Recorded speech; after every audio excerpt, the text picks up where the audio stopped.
Zombie-zombie yang mengelilingi mereka pun tiba-tiba keluar setelah mendengar alunan musik yang hidup dari dalam mobil band. Loh, siapa yang ngidupin musiknya? Rupanya si Agus yang hidupin musik itu buat ngalihin perhatian zombie-zombie. Tapi nggak sengaja si Agus ini nyenggol mobil sehingga mobil itu alarmnya bunyi. Dan zombie itu ngelihat dia dan ngejar dia. Sementara itu, Ben, Carter, dan Denise mencoba mengambil kunci sel yang terletak agak jauh dengan kondom-kondom yang diikatkan sedemikian rupa dengan kayu sehingga bisa memanjang untuk mengambil kunci itu. Bisa pakai itu ya. Tapi sayangnya Agus berlari masuk dan dia nggak sengaja nyenggol kunci itu sehingga kunci tadi masuk ke lubang.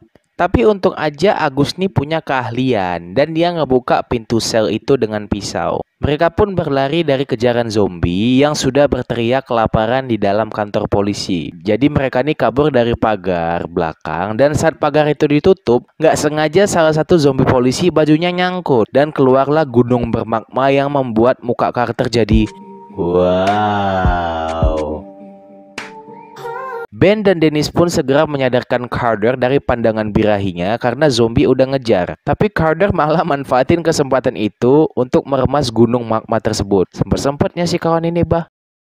Mereka pun melihat sebuah mobil ambulans terparkir dan mereka rencananya mau pakai mobil itu untuk kabur. Tapi tiba-tiba zombie orang gila yang tadi di awal film ada di depan minimarket muncul. Tapi bukannya membunuh zombie itu, Agus punya ide lain dengan menyanyikan salah satu lagu favorit zombie itu. Dan di sini pertama kalinya dalam sejarah aku hidup di dunia ini, aku ngelihat zombie ikut nyanyi dan joget.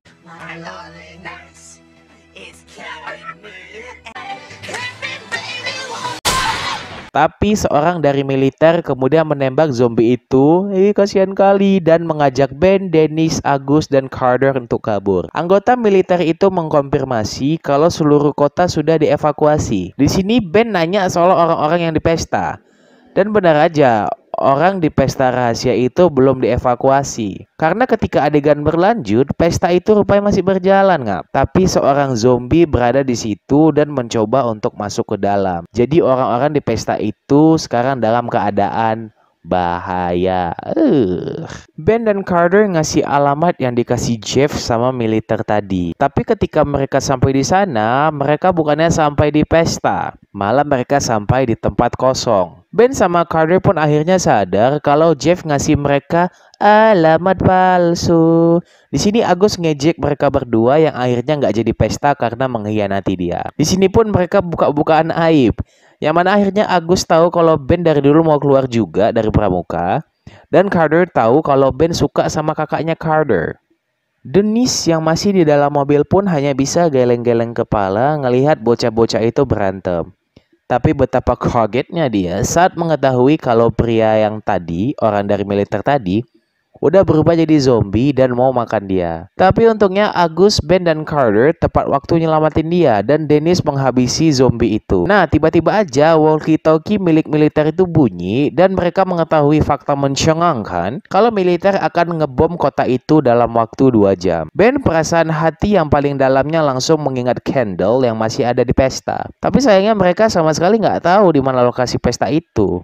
Orang tadi alamat palsu yang dikasih, kayak mana mau tahu lokasinya? Nah, Carter pun ingat sesuatu, ngasih solusi ya. Katanya kakaknya Kendall selalu ngupdate kehidupan dia di buku diary-nya. Dan mungkin aja lokasi pesta itu ada ditulis Kendall di buku diary-nya. Mereka pun akhirnya pergi ke rumah Carter. Nah, di sini nenek-nenek galak yang ditakuti Carter ngelihat mereka dari dalam rumahnya. Mereka masuk ke dalam kamar Kendall dan mencari buku diary itu. Di sini Ben nggak sengaja ngebuka laci yang isinya celana dalam Kendall. Dan dia memandangi isi dalam laci itu gak gede. Gak lama nenek tadi masuk ke dalam rumah Carter dan rupanya nenek ini juga udah jadi zombie. Dan pas dia masuk, Ben dengar suara pintu yang kebuka.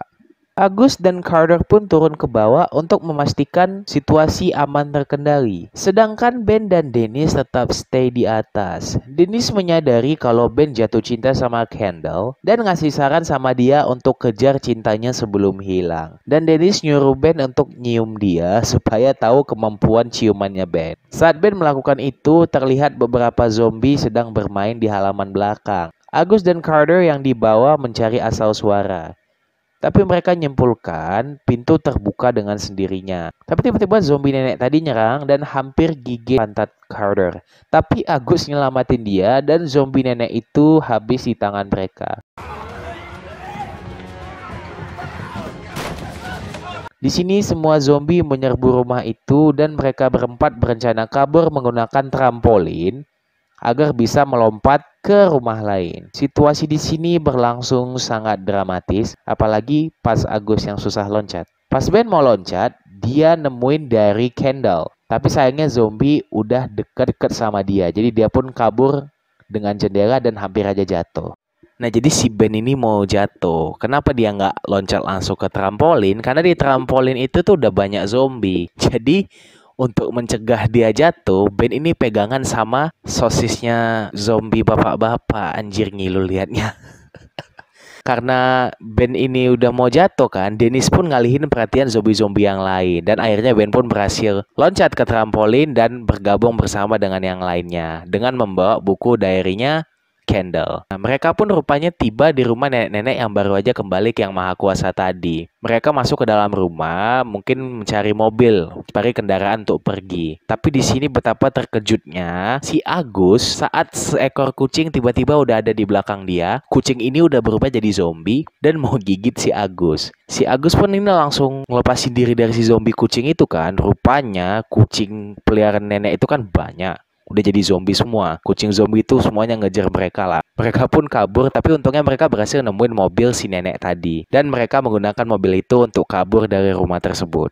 Nah, di sini pun mereka berpencar. Dennis memutuskan untuk naik sepeda motor. Jadi ada sepeda motor tergeletak di jalan. Dennis mau ngendarai sepeda motor itu untuk mencari bantuan militer. Sedangkan Ben, Agus dan Carter tinggal di situ, stay di situ. Di sini Carter sama Agus itu sempat pesimis untuk menyelamatkan orang-orang di pesta. Cuman Ben ini ngasih pidato gitu untuk nyemangatin mereka supaya ayo kita selamatin kawan-kawan kita. Kita selamatin mereka. Kita harus tunjukkan kalau pramuka itu bisa. Pramuka itu nggak lemah seperti yang mereka bilang. Nah, di sini akhirnya mereka bertiga pun setuju untuk menyelamatkan orang-orang di pesta itu walaupun itu bisa menjadi suicide mission. Mereka bisa aja mati. Ben, Carter, dan Agus pun pergi ke minimarket tadi untuk ngambil senjata-senjata yang mereka persiapkan untuk melawan zombie-zombie yang mungkin aja udah ada di dalam pesta tadi.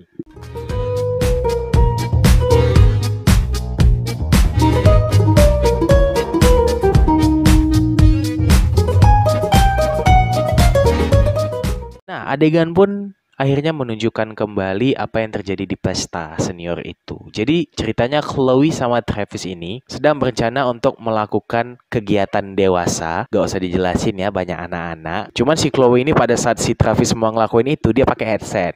Nah, disinilah zombie itu masuk ke dalam ruangan. Travis ini awalnya emosi dong. Woi, ngapain lo ngintip, kita lagi asik di sini. Cuman zombie ini jalan aja dan mukanya itu menyeramkan. Si Travis pun teriak ketakutan pada saat zombie itu ngegigit dia. Cuman si Chloe ini kan pakai headset, jadi dia nggak tahu kalau ada zombie di situ. Pada saat si Travis sudah lumpuh, udah habis sama si zombie tadi bangkit dan dia ngelakuin apa yang Travis mau lakuin ke si Chloe. Si Chloe pun kayak, yang kok bibirmu dingin banget. Si Chloe pun terkejut karena itu bukan Travis, melainkan zombie.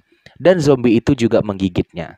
Di dalam pesta, Jeff mau melakukan hal yang sama dengan Kendall. Cuman Kendall ini nggak mau. Kendall ini masih mikir kenapa adiknya si Carter tuh nggak nyampe-nyampe. Di sini Jeff pun ngasih tahu kalau dia itu sebenarnya udah ngasih alamat palsu sama Ben dan Carter. Sinilah Kendall ini marah besar. Si Jeff sempat mau ngejar dia, cuman tiba-tiba Jeff ini ngelihat zombinya Chloe udah ada di situ. Dan nggak butuh berapa lama zombinya Chloe itu nyerang dia. Kendall pun yang ketakutan mulai kabur, cuman orang-orang di pesta itu masih belum sadar kalau bakalan ada serangan zombie di situ. Kendall ini pun gak sengaja ngebuka pintu yang mana rupanya kerumunan zombie udah ada di sana. Kerumunan zombie itu pun gak lama masuk dan nyerang-nyerang orang-orang yang ada di pesta. Akhirnya rusuhlah mulai pesta itu. Di sini tiba-tiba aja Ben, Agus, dan Carter tiba dengan gagah dan dengan senjata yang mereka buat. Ben, Carter, dan Agus pun mulai menyerang zombie itu satu persatu. Ben ngabisi zombie Jeff dan Carter ngabisi zombie Chloe. Literally dua orang yang bohongin mereka, yang jebak mereka,